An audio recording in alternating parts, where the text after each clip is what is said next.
Punjabi radio ਦੀ ਵੈਸੇ ਸੁਣ ਰਹੇ ਸਾਰੇ ਸਰੋਤਿਆਂ ਨੂੰ ਬਲਵਿੰਦਰ ਕੌਰ ਵੱਲੋਂ ਪਿਆਰ ਭਰੀ ਸਤਿ ਸ਼੍ਰੀ ਅਕਾਲ ਜੀ। ਸਰੋਤਿਓ ਪ੍ਰੋਗਰਾਮ ਖਬਰ ਤੇ ਨਜ਼ਰ ਪ੍ਰੋਗਰਾਮ ਦੇ ਵਿੱਚ ਅੱਜ ਸਾਡੇ ਨਾਲ ਹੁੰਦੇ ਨੇ ਸੁਸ਼ੀਲ ਦਸਾਂਝ ਜੀ ਕਰਦੇ ਨੇ ਕੁਝ ਕੁ ਟਿੱਪਣੀਆਂ ਜੋ ਕੁਝ ਹੋਇਆ ਹੁੰਦਾ ਹੈ ਹਫ਼ਤੇ ਭਰ ਦੇ ਵਿੱਚ ਜਾਂ ਕੁਝ ਹੋ ਰਿਹਾ ਹੁੰਦਾ ਹੈ ਉਸ 'ਤੇ ਗੱਲਬਾਤ ਕਰਦੇ ਹਾਂ। ਗੱਲਬਾਤ ਕਰਨ ਤੋਂ ਪਹਿਲਾਂ ਧੰਨਵਾਦ ਕਰਦੇ ਹਾਂ ਸਾਡੇ ਸਪਾਂਸਰਸ ਜਿਨ੍ਹਾਂ ਨੇ ਇਸ ਪ੍ਰੋਗਰਾਮ ਨੂੰ ਸਪਾਂਸਰ ਕਰਕੇ ਆਪ ਸਭ ਤੱਕ ਪਹੁੰਚਾਇਆ ਜੀ। ਖਾਲਸਾ ਇੰਸ਼ੋਰੈਂਸ ਏਜੰਸੀ ਵਾਲੇ ਸਾਨੂੰ ਜੇ ਤੋਂ ਫੋਨ ਨੰਬਰ 4082722500 ਜੋ ਹਰ ਇੱਕ ਤਰ੍ਹਾਂ ਦੀ ਇੰਸ਼ੋਰੈਂਸ ਕਰ ਰਹੇ ਨੇ ਜੀ। ਗੁਰਦੀਪ ਸਿੰਘ ਬਿਰਦੀ ਕਲੋਬਸ, ਅਸ਼ਾਨਜੀਤ ਸਿੰਘ ਕਲੋਟੀ, ਜੁਬਾ ਸਿਟੀ, ਸਤਨਾਮ ਸਿੰਘ ਗਿਓ, ਸਲਮਾ, ਤਲਵਿੰਦਰ ਸਿੰਘ ਤੇ ਪ੍ਰੀਤਮ ਸਿੰਘ ਗਿਓ, ਬੇਕਰਸਫੀਲਡ। ਬਹੁਤ ਬਹੁਤ ਇਹਨਾਂ ਦੇ ਧੰਨਵਾਦੀ ਇਹਨਾਂ ਨੇ ਇਸ ਪ੍ਰੋਗਰਾਮ ਨੂੰ ਸਪਾਂਸਰ ਕੀਤਾ, ਆਪ ਸਭ ਤੱਕ ਪਹੁੰਚਾਇਆ ਜੀ।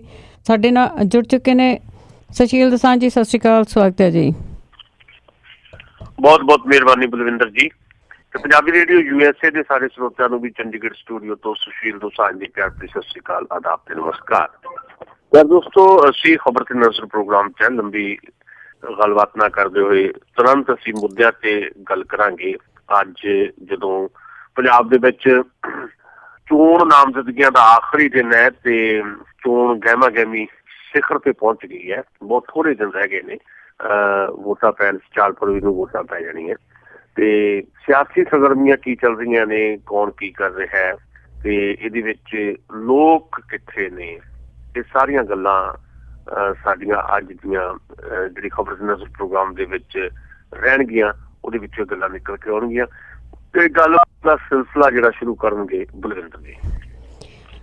ਜੀ ਸੁਸ਼ੀਲ ਜੀ, ਜਿਸ ਤਰ੍ਹਾਂ ਤੁਸੀਂ ਦੱਸਿਆ ਕਿ ਚੋਣ ਦੰਗਲ ਚੱਲ ਰਿਹਾ ਹੈ ਤੇ ਜਿਸ ਦੇ ਵਿੱਚ ਇੱਕ ਮੇਲਾ ਹੀ ਲੱਗਾ ਹੋਇਆ ਆ ਕਿ ਕੌਣ ਕਿਹਨੂੰ ਵੋਟ ਪਾਵੇ, ਕਿੱਧਰ ਨੂੰ ਜਾਵੇ ਤੇ ਨਾ ਤੇ ਜਿਹੜੇ ਕੈਂਡੀਡੇਟ ਉਹਨਾਂ ਦਾ ਪਤਾ ਲੱਗਦਾ ਕਿ ਅੱਜ ਇੱਥੇ ਕੱਲ੍ਹ ਉੱਥੇ ਆ। ਤੇ ਉਸੇ ਤਰ੍ਹਾਂ ਆਪਾਂ ਆਪਣੇ ਲੀਡਰਾਂ ਦੀ ਵੀ ਗੱਲਬਾਤ ਕਰਦੇ ਹਾਂ ਕਿ ਜਿਸ ਤਰ੍ਹਾਂ ਆਪਸ ਵਿੱਚ ਜੁਮਲੇਬਾਜ਼ੀ ਹੁੰਦੀ ਆ, ਇੱਕ ਦੂਸਰੇ ਨੂੰ ਮਿਹਣੇ ਕਮੇਣੇ ਦਿੱਤੇ ਜਾਂਦੇ ਆ। ਸਭ ਤੋਂ ਪਹਿਲਾਂ ਆਪਾਂ ਕੈਪਟਨ ਦੀ ਤੇ ਕੇਜਰੀਵਾਲ ਦੀ ਗੱਲ ਕਰਦੇ ਹਾਂ ਕਿ ਟਵਿੱਟਰ 'ਤੇ ਇਹਨਾਂ ਦੀ ਜਿਹੜੀ ਆ ਲੜਾਈ ਆ ਉਹ ਚੱਲਦੀ ਆ ਤੇ ਉਹਦੇ ਵਿੱਚ ਉਹੀ ਦੱਸਿਆ ਜਾ ਰਿਹਾ ਆ ਕੇਜਰੀਵਾਲ ਵੱਲੋਂ ਕਿ ਇਸ ਦੀ ਡੀਲ ਬਾਦਲਾਂ ਦੇ ਨਾਲ ਹੋਈ ਆ ਤਾਂ ਕਿ ਬਾਦਲ ਜਿੱਤ ਜਾਣ। ਤੇ ਇਸ ਤੇ ਤੁਹਾਡੀ ਕੀ ਟਿੱਪਣੀ ਆ? ਦੇਖੋ, ਪੰਜਾਬ ਦੇ ਵਿੱਚ ਜਿਹੜੀ ਚੋਣ ਚੱਲ ਰਹੀ ਹੈ, ਇਸ ਚੋਣ ਦੇ ਵਿੱਚ ਜ਼ਮੀਨੀ ਪੱਧਰ ਦੇ ਉੱਤੇ ਜਿਵੇਂ ਲੜਾਈ ਹੋਣੀ ਚਾਹੀਦੀ ਹੈ, ਉਦਾਂ ਦੀ ਲੜਾਈ ਉਸ ਰੂਪ 'ਚ ਵੱਡੀਆਂ ਰੈਲੀਆਂ ਦੇ ਰੂਪ ਦੇ ਵਿੱਚ ਜਿਹੜੀ 1 ਸਾਲ ਪਹਿਲਾਂ ਤੋਂ ਸ਼ੁਰੂ ਹੋਈ ਸੀ, ਉਹ ਕਿਤੇ ਸਾਈਡ ਤੇ ਹੋ ਕੇ ਲੱਗਦੀ ਹੈ ਤੇ ਹੁਣ ਡੋਰ ਟੂ ਡੋਰ ਕੰਪੇਨ ਵੀ ਹੋਣੀ ਹੈ।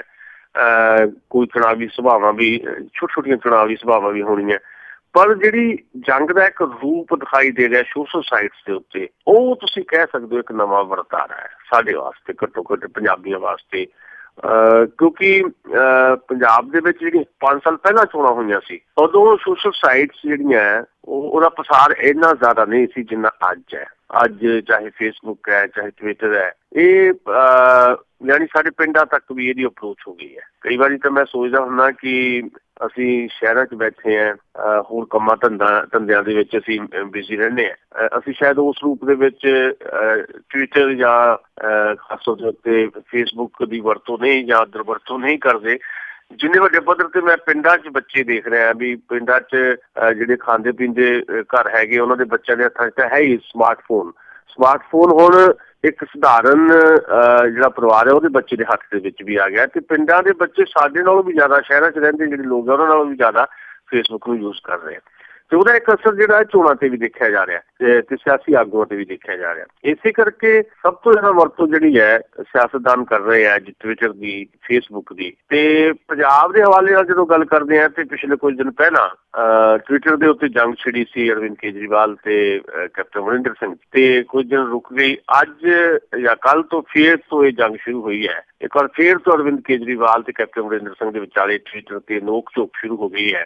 ਮੰਗਲਵਾਰ ਵਾਲੇ ਦਿਨ ਅਰਵਿੰਦ ਕੇਜਰੀਵਾਲ ਨੇ ਟਵੀਟ ਕੀਤਾ ਤੇ ਪੁੱਛਿਆ ਵੀ ਕੈਪਟਨ ਅਮਰਿੰਦਰ ਸਿੰਘ ਜਿਹੜੇ ਹੈ ਉਹ ਬਾਦਲਾਂ ਨਾਲ ਉਹਨਾਂ ਨੇ ਕੀ ਡੀਲ ਕੀਤੀ ਹੈ। ਕੈਪਟਨ ਅਮਰਿੰਦਰ ਸਿੰਘ ਸਾਫ਼ ਤੌਰ ਤੇ ਉਹਨਾਂ ਨੇ ਲਿਖਿਆ ਕਿ ਕੈਪਟਨ ਅਮਰਿੰਦਰ ਸਿੰਘ ਬਾਦਲ ਨੂੰ ਜਿਤਾਉਣ ਵਾਸਤੇ ਲੰਬੀ ਤੋਂ ਚੋਣ ਮੈਦਾਨ 'ਚ ਉਤਰੇ ਨੇ ਤੇ ਇਹਦਾ ਜਵਾਬ ਦਿੱਤਾ ਕੈਪਟਨ ਅਮਰਿੰਦਰ ਸਿੰਘ ਨੇ ਵੀ ਪੂਰਾ ਮੁਲਕ ਇਹ ਜਾਣਨਾ ਚਾਹੁੰਦਾ ਹੈ ਕਿ ਤੁਸੀਂ ਆਪਣਾ ਰਾਜ ਕਦੋਂ ਤੇ ਕਿੱਥੋਂ ਕਰਵਾ ਰਹੇ ਹੋ। ਯਾਨੀ ਕੈਪਟਨ ਅਮਰਿੰਦਰ ਨੇ ਉਹਦੇ ਜਵਾਬ ਦੇ ਵਿੱਚ ਅਰਵਿੰਦ ਕੇਜਰੀਵਾਲ ਨੂੰ ਇੱਕ ਕਿਸਮ ਦਾ ਦਿਮਾਗੀ ਤਵਾਜ਼ਨ ਉਹਨਾਂ ਦਾ ਗੁਆਚ ਗਿਆ।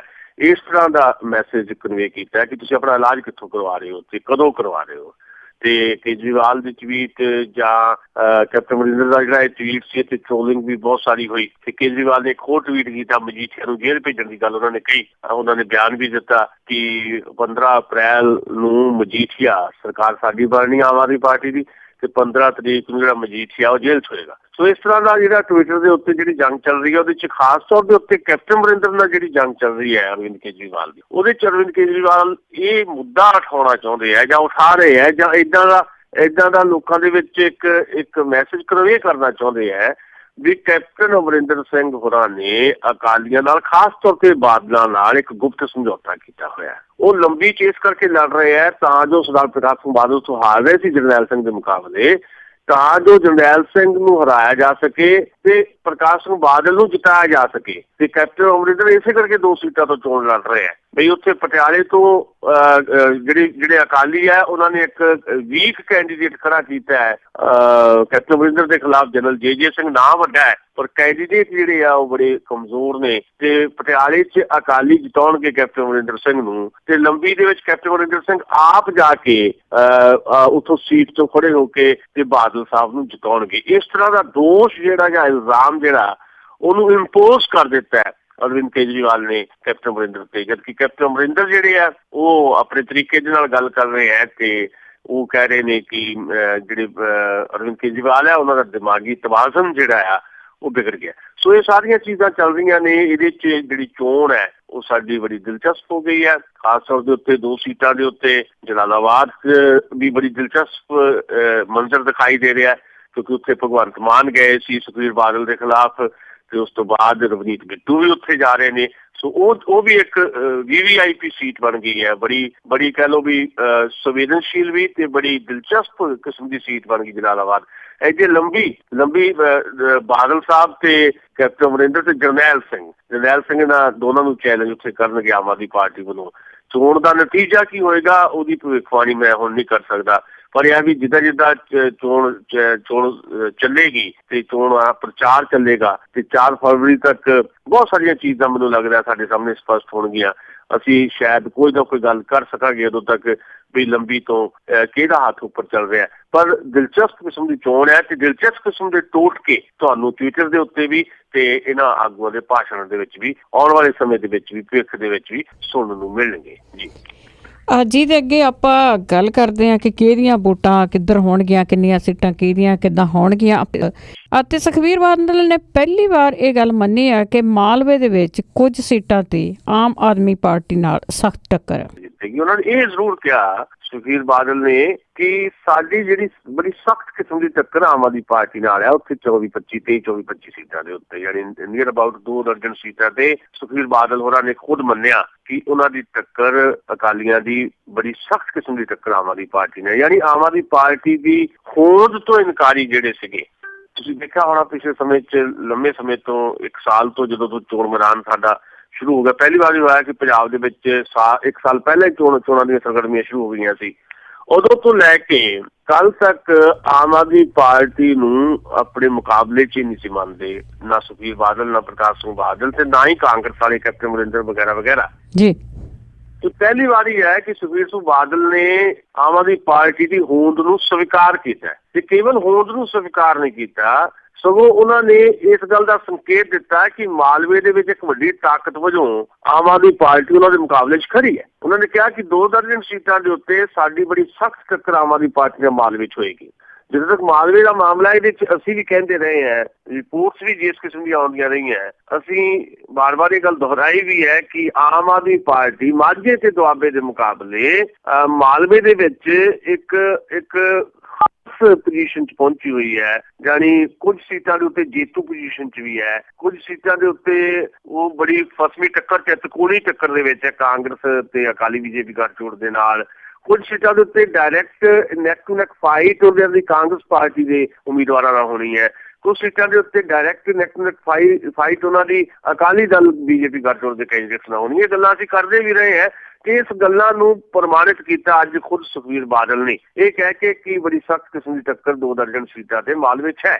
ਸੋ ਇਹਦਾ ਮਤਲਬ ਹੈ ਜੇ ਸੁਖਬੀਰ ਬਾਦਲ ਮੰਨ ਰਹੇ ਆ ਜਿਹੜੇ ਅੱਜ ਤੱਕ ਮੰਨਦੇ ਨਹੀਂ ਸੀ, ਜੇ ਸੁਖਬੀਰ ਬਾਦਲ 24 ਸੀਟਾਂ ਤੇ 25 ਸੀਟਾਂ ਤੇ ਮੰਨ ਰਹੇ ਹੈ ਵੀ ਮਾਲਵੇ 'ਚ ਉਹਨਾਂ ਦੀ ਟੱਕਰ ਆਮ ਆਦਮੀ ਪਾਰਟੀ ਦੇ ਨਾਲ ਹੈ, ਤਾਂ ਇਹਦਾ ਮਤਲਬ ਹੈ ਕਿ ਮਾਲਵੇ ਦੀਆਂ ਜਿਹੜੀਆਂ 59 ਸੀਟਾਂ 60 ਸੀਟਾਂ ਸਭ ਤੋਂ ਜ਼ਿਆਦਾ ਸੀਟਾਂ ਉੱਥੇ ਹੀ ਆ ਮਾਲਵੇ ਦੇ ਵਿੱਚ, ਉਹਨਾਂ ਸਾਰੀਆਂ ਸੀਟਾਂ ਤੇ ਇੱਕ ਬਿਹਤਰ ਪੋਜੀਸ਼ਨ 'ਚ ਆਮ ਆਦਮੀ ਪਾਰਟੀ ਹੈ। ਤੇ ਫਿਰ ਇਹ ਕਹਿ ਕੋਈ ਗੁਰੇਜ਼ ਨਹੀਂ ਹੋਣਾ ਚਾਹੀਦਾ ਕਿ ਮਾਲਵੇ ਦੇ ਵਿੱਚ ਕੱਲ੍ਹ ਨੂੰ ਸਿਚੁਏਸ਼ਨ ਕਿੱਦਾਂ ਦੀ ਬਣਦੀ ਹੈ, ਕੌਣ ਉੱਥੋਂ ਜਿੱਤਦਾ ਕੌਣ ਨਹੀਂ ਜਿੱਤਦਾ, ਇਹ ਬਾਅਦ ਦੀਆਂ ਗੱਲਾਂ ਨੇ। ਪਰ ਅੱਜ ਦੀ ਤਰੀਕ ਦੇ ਵਿੱਚ ਸਮੁੱਚੇ ਮਾਲਵੇ ਦੇ ਵਿੱਚ ਜਿਹੜੀ ਆਮ ਆਦਮੀ ਪਾਰਟੀ ਇੱਕ ਲੀਡਿੰਗ ਸਿਚੁਏਸ਼ਨ ਦੇ ਵਿੱਚ ਦਿਖਾਈ ਦੇ ਰਹੀ ਹੈ, ਲੀਡਿੰਗ ਪੋਜੀਸ਼ਨ 'ਚ ਦਿਖਾਈ ਦੇ ਰਹੀ ਹੈ।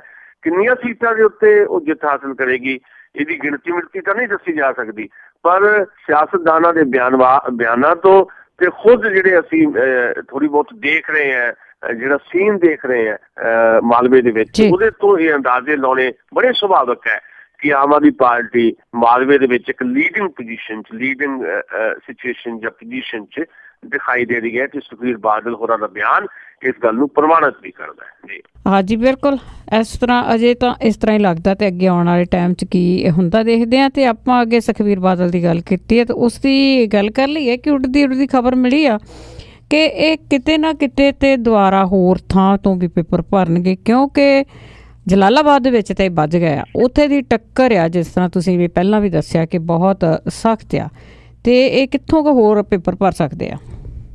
ਜਿਸ ਤਰ੍ਹਾਂ ਦੀ ਚਰਚਾ ਹੈ ਉਹਦੇ ਮੁਤਾਬਕ ਤਾਂ ਇਹ ਹੈ ਕਿ ਸੁਖਬੀਰ ਬਾਦਲ ਉਹਨਾਂ ਦੇ ਮਨ 'ਚ ਕਿਤੇ ਨਾ ਕਿਤੇ ਇਹ ਗੱਲ ਖੌਫ ਭਰ ਰਹੀ ਹੈ ਕਿ ਜਲਾਲਾਬਾਦ ਦੇ ਵਿੱਚ ਉਹਨਾਂ ਦੀ ਲੜਾਈ ਸੌਖੀ ਨਹੀਂ ਹੈ, ਕਿਉਂਕਿ ਉੱਥੇ ਪਹਿਲਾਂ ਹੀ ਜਦੋਂ ਸੁਖਬੀਰ ਬਾਦਲ ਹੋਰਾਂ ਨੇ ਆਪਣੀ ਸੀਟ ਦੱਸੀ ਵੀ ਨਹੀਂ ਸੀ ਕਿ ਉਹ ਜਲਾਲਾਬਾਦ ਤੋਂ ਲੜਨਗੇ, ਤਾਂ ਕਹਿੰਦੇ ਸੀ ਉਹਨਾਂ ਨੂੰ ਉੱਥੇ ਲੜਨਾ। ਪਰ ਪਹਿਲੀ ਵਾਰ ਹੋਇਆ ਕਿ ਦੋਵਾਂ ਬਾਦਲਾਂ ਦੀਆਂ ਸੀਟਾਂ ਦੀ ਅਨਾਊਂਸਮੈਂਟ ਜਿਹੜੀ ਹੈ ਬਿਲਕੁਲ ਅਖੀਰ 'ਚ ਜਾ ਕੇ ਹੋਈ ਹੈ। ਅਕਾਲੀ ਦਲ ਦੀਆਂ ਜਿਹੜੀ ਆਖਰੀ ਸੀਟਾਂ ਅਨਾਊਂਸ ਕੀਤੀਆਂ ਗਈਆਂ ਉਹਦੇ 'ਚ ਲੰਬੀ ਤੇ ਜਲਾਲਾਬਾਦ ਨੂੰ ਐਲਾਨਿਆ ਗਿਆ ਕਿ ਇੱਥੋਂ ਸੁਖਬੀਰ ਬਾਦਲ ਲੜਨਗੇ ਜਲਾਲਾਬਾਦ ਤੋਂ, ਤੇ ਲੰਬੀ ਤੋਂ ਸਰਦਾਰ ਪ੍ਰਕਾਸ਼ ਸਿੰਘ ਬਾਦਲ ਲੜਨਗੇ। ਉਸ ਤੋਂ ਤੁਰੰਤ ਬਾਅਦ ਜਦੋਂ ਲੰਬੀ ਤੋਂ ਕੈਪਟਨ ਅਮਰਿੰਦਰ ਸਿੰਘ ਦੀ ਅਨਾਊਂਸਮੈਂਟ ਹੋਈ, ਨਾਲ ਹੀ ਰਵਨੀਤ ਬਿੱਟੂ ਦੀ ਅਨਾਊਂਸਮੈਂਟ ਵੀ ਹੋ ਗਈ। ਰਵਨੀਤ ਬਿੱਟੂ ਹੁਣ ਲੋਕ ਸਭਾ ਦੇ ਮੈਂਬਰ ਨੇ, ਤੇ ਉੱਥੇ ਭਗਵੰਤ ਮਾਨ ਵੀ ਲੋਕ ਸਭਾ ਦੇ ਮੈਂਬਰ ਉੱਥੇ ਲੜ ਰਹੇ ਨੇ, ਤੇ ਰਵਨੀਤ ਬਿੱਟੂ ਵੀ ਚੱਲ ਗਏ ਜਲਾਲਾਬਾਦ। ਅੱਜ ਉਹਨਾਂ ਨੇ ਨੋਮੀਨੇਸ਼ਨ ਫਾਈਲ ਕਰਨੀ ਹੈ, ਅੱਜ ਹੀ ਕੈਪਟਨ ਅਮਰਿੰਦਰ ਸਿੰਘ ਨੇ ਵੀ ਨੋਮੀਨੇਸ਼ਨ ਫਾਈਲ ਉੱਥੋਂ ਕਰਨੀ ਹੈ। ਕੈਪਟਨ ਅਮਰਿੰਦਰ ਸਿੰਘ ਨੇ ਪਟਿਆਲਾ ਤੋਂ ਨੋਮੀਨੇਸ਼ਨ ਫਾਈਲ ਕਰ ਦਿੱਤੀ ਹੈ, ਪਰ ਲੰਬੀ ਤੋਂ ਅੱਜ ਉਹ ਕਰਨਗੇ, ਤੇ ਰਵਨੀਤ ਬਿੱਟੂ ਜਲਾਲਾਬਾਦ ਤੋਂ ਅੱਜ ਕਰਨਗੇ।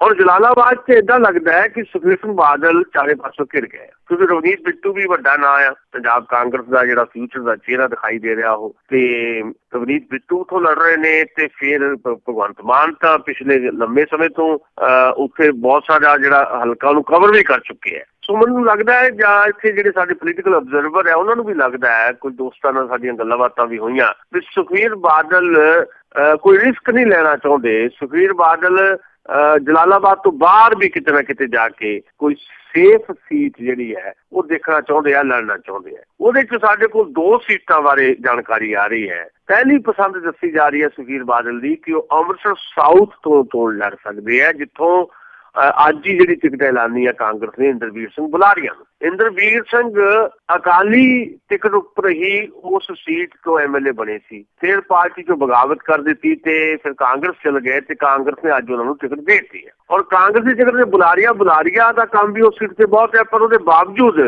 ਸੁਖਬੀਰ ਸਿੰਘ ਬਾਦਲ ਸਮਝਦੇ ਹੈ ਕਿ ਉਹਨਾਂ ਵਾਸਤੇ ਸਭ ਤੋਂ ਸੇਫ ਸੀਟ ਉਹ ਇਸ ਕਰਕੇ ਹੈ ਅੰਮ੍ਰਿਤਸਰ ਸਾਊਥ, ਕਿਉਂਕਿ ਉੱਥੇ ਬਹੁਤ ਸਾਰੇ ਪ੍ਰੋਜੈਕਟ ਜਿਹੜੇ ਆ ਅੰਮ੍ਰਿਤਸਰ ਦੀ ਡਿਵੈਲਪਮੈਂਟ ਵਾਸਤੇ ਉਹ ਲੈ ਕੇ ਆਏ ਆ, ਅਕਾਲੀ ਗੌਰਮੈਂਟ ਲੈ ਕੇ ਆਈ ਹੈ। ਬਹੁਤ ਕਰੋੜੀ ਪ੍ਰੋਜੈਕਟ ਲਿਆਂਦੇ ਆ, ਖਾਸ ਤੌਰ ਦੇ ਉੱਤੇ ਗੁਰੂ ਕੀ ਨਗਰੀ 'ਚ ਦਰਬਾਰ ਸਾਹਿਬ ਤੱਕ ਜਿਹੜਾ ਹੈਰੀਟੇਜ ਪਲਾਜ਼ਾ ਬਣਾਇਆ ਗਿਆ, ਉਹ ਬਣਾ ਕੇ ਸੁਖਬੀਰ ਬਾਦਲ ਉਹਦੀ ਸਮਝਦੇ ਆ ਕਿ ਉਹਨਾਂ ਨੇ ਲੋਕਾਂ ਦਾ ਦਿਲ ਜਿੱਤਿਆ।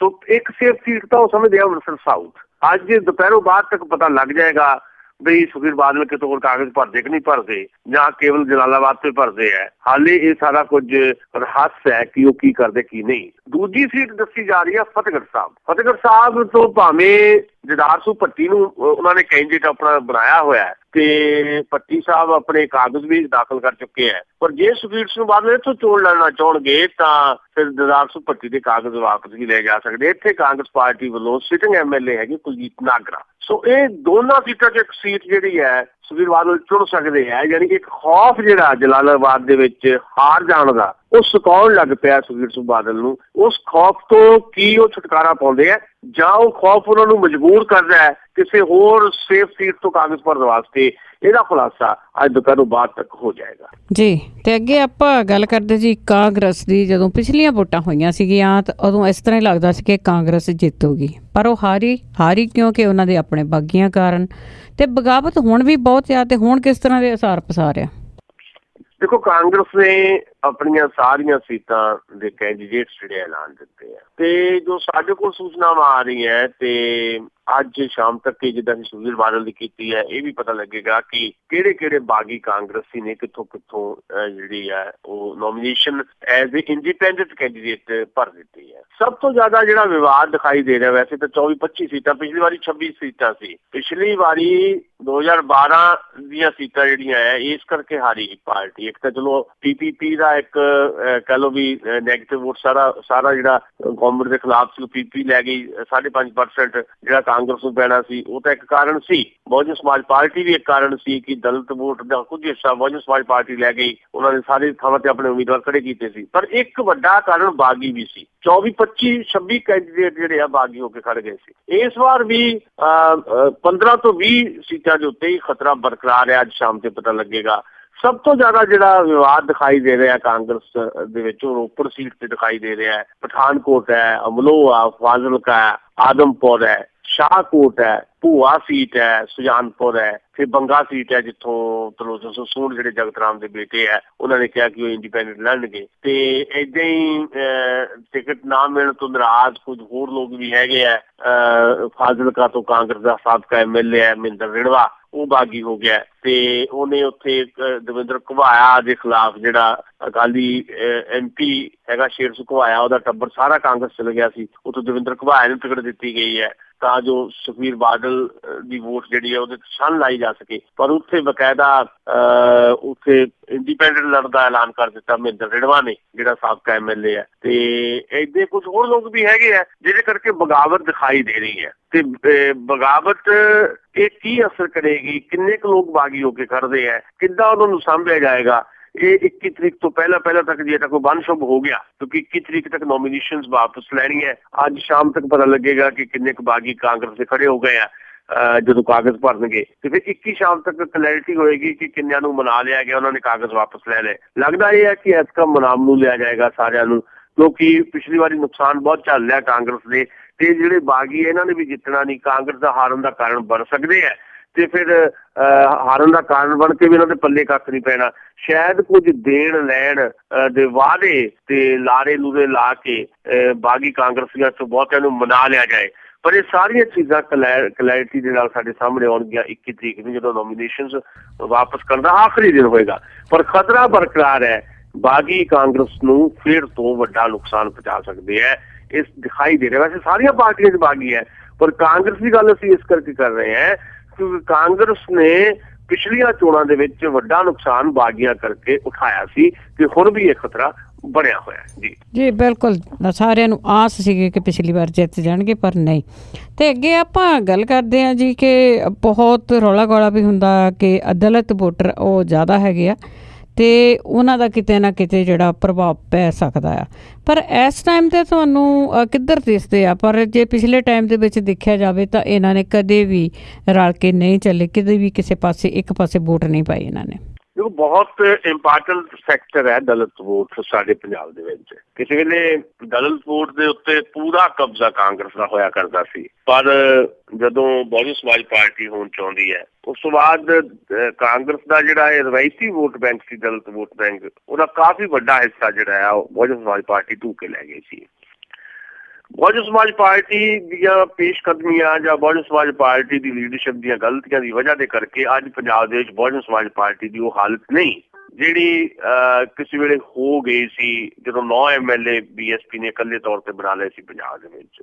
ਉਸ ਤੋਂ ਬਾਅਦ ਬਹੁਤ ਸਾਰੀਆਂ ਤਰਜੀਹਾਂ ਜਿਹੜੀਆਂ ਉਹਨਾਂ ਦੀਆਂ ਗਲਤ ਹੋ ਗਈਆਂ ਤੇ ਫਿਰ ਸੱਤਾ ਹਾਸਲ ਕਰਨ ਦੀ ਜਿਹੜੀ ਲਾਲਸਾ ਸੀ ਉਹਨੇ ਸਿਧਾਂਤ ਤੋਂ ਭਟਕਾਇਆ ਬਹੁਜਨ ਸਮਾਜ ਪਾਰਟੀ ਨੂੰ। ਇਸ ਕਰਕੇ ਬਹੁਜਨ ਸਮਾਜ ਪਾਰਟੀ ਟੁੱਟੀ ਵੀ ਤੇ ਅੱਜ ਬਹੁਜਨ ਸਮਾਜ ਪਾਰਟੀ ਦਾ ਕਿਸੇ ਵੇਲੇ ਜਿਹੜਾ MP ਹੁੰਦਾ ਸੀ ਫਲੋਰ ਤੋਂ ਸੁਖਨਾਮ ਸਿੰਘ ਕੈਂਥ ਤੋਂ ਵਾਇਆ ਅਕਾਲੀ ਦਲ ਹੁੰਦਾ ਹੋਇਆ ਅੱਜ ਕਾਂਗਰਸ ਪਾਰਟੀ ਦਾ ਕੈਂਡੀਡੇਟ ਹੈ ਬੰਗਿਆਂ ਤੋਂ। ਸੋ ਮੇਰੇ ਕਹਿਣ ਦਾ ਮਤਲਬ ਇਹ ਮੈਂ ਤੁਹਾਨੂੰ ਪਿਛੋਕੜ ਤਾਂ ਦੱਸ ਰਿਹਾ ਕਿ ਜਿਹੜੀ ਦਲਿਤ ਵੋਟ ਹੈ ਉਹਦਾ ਇੱਕ ਰਵਾਇਤੀ ਖਾਤਾ ਰਿਹਾ ਕਾਂਗਰਸ ਪਾਰਟੀ ਦੇ ਨਾਲ ਜਾਣ ਦਾ। ਕੁਝ ਸਮੇਂ ਵਾਸਤੇ ਇਹ ਵੋਟ BSP ਲੈ ਗਈ ਬਹੁਤ ਹੱਦ ਤੱਕ, ਮੁੜ ਕੇ ਉਹੀ BSP ਦੇ ਲੀਡਰ ਬਹੁਤੇ ਹੈ ਉਹ ਵਾਪਸ ਕਾਂਗਰਸ 'ਚ ਆਏ, ਕੁਝ ਅਕਾਲੀਆਂ ਚਲ ਗਏ, ਜਿੱਦਾਂ ਪਵਨ ਟੀਨੂ ਹੈ ਜਲੰਧਰ ਤੋਂ ਅਕਾਲੀਆਂ ਚਲਾ ਗਿਆ। ਯਾਨੀ ਬਹੁਜਨ ਸਮਾਜ ਪਾਰਟੀ ਦਲਿਤ ਵੋਟ ਨੂੰ ਜਿੱਦਾਂ ਉਹਨਾਂ ਨੇ ਸਾਂਭਿਆ ਉੱਥੇ ਉੱਤਰ ਪ੍ਰਦੇਸ਼ ਵਿੱਚ, ਪੰਜਾਬ 'ਚੋਂ ਸਾਂਭ ਨਹੀਂ ਸਕੇ।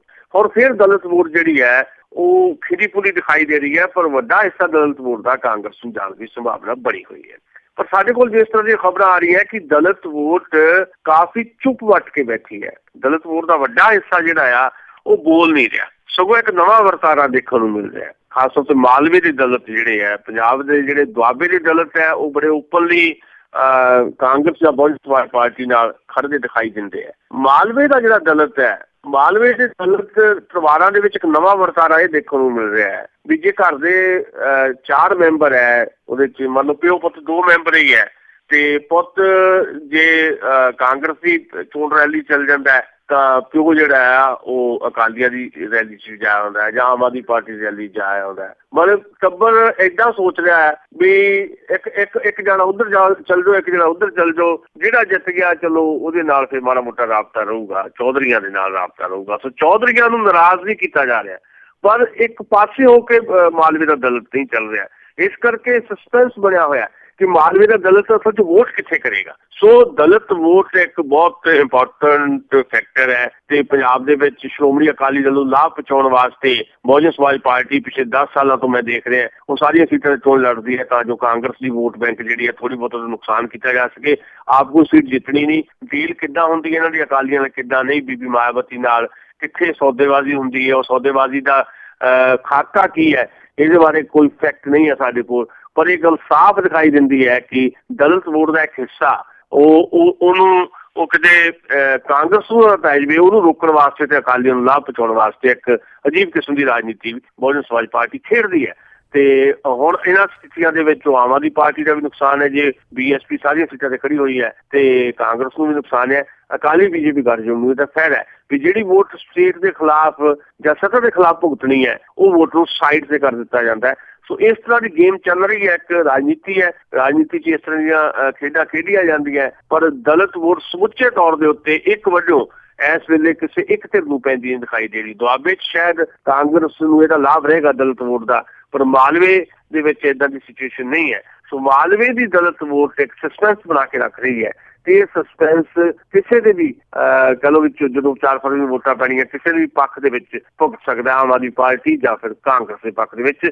ਅਕਾਲੀ BJP ਗੱਠਜੋੜ ਨੂੰ ਸਿੱਧੇ ਤੌਰ ਤੇ ਦਲਿਤ ਵੋਟ ਉੱਦਾਂ ਪੈਂਦੀ ਨਹੀਂ ਹੈ ਜਿੱਦਾਂ ਕਾਂਗਰਸ ਨੂੰ ਪੈਂਦੀ ਰਹੀ ਹੈ ਜਾਂ ਜਿੱਦਾਂ ਐਤਕਾਂ ਆਮ ਆਦਮੀ ਪਾਰਟੀ ਨੂੰ ਪੈ ਸਕਦੀ ਹੈ। ਜੀ ਛੇਤੀ ਪਤਾ ਲੱਗ ਜੂ, ਥੋੜੇ ਦਿਨ ਹੀ ਰਹਿ ਗਏ ਆ। ਤੇ ਅਖੀਰ ਦੇ ਵਿੱਚ ਆਪਾਂ ਸਿਆਸਤਦਾਨਾਂ ਦੀ ਗੱਲ ਕਰਦੇ ਹਾਂ ਕਿ ਜਿਹੜੇ ਸਿਆਸਤਦਾਨ ਆ ਆਪੋ ਵਿੱਚ ਉਲਝੇ ਹੋਏ ਆ, ਆਪੋ ਵਿੱਚ ਟਵਿੱਟਰਾਂ ਤੇ ਲੜਾਈ ਆ, ਆਪਸ ਦੇ ਵਿੱਚ ਜੁਮਲੇ ਛੱਡ ਰਹੇ ਆ, ਇੱਕ ਦੂਸਰੇ ਨੂੰ ਕੁਝ ਕਹਿ ਰਹੇ ਆ, ਪਰ ਪਬਲਿਕ ਕਿੱਥੇ ਆ? ਪਬਲਿਕ ਦੇ ਇਸ਼ੂ ਆ ਉਹ ਕਿੱਥੇ ਆ? ਉਹ ਛੁਪ ਗਏ ਇਹਨਾਂ ਦੀਆਂ ਗੱਲਾਂ ਦੇ ਵਿੱਚ। ਕੀ ਬਣੂਗਾ ਲੋਕਾਂ ਦਾ?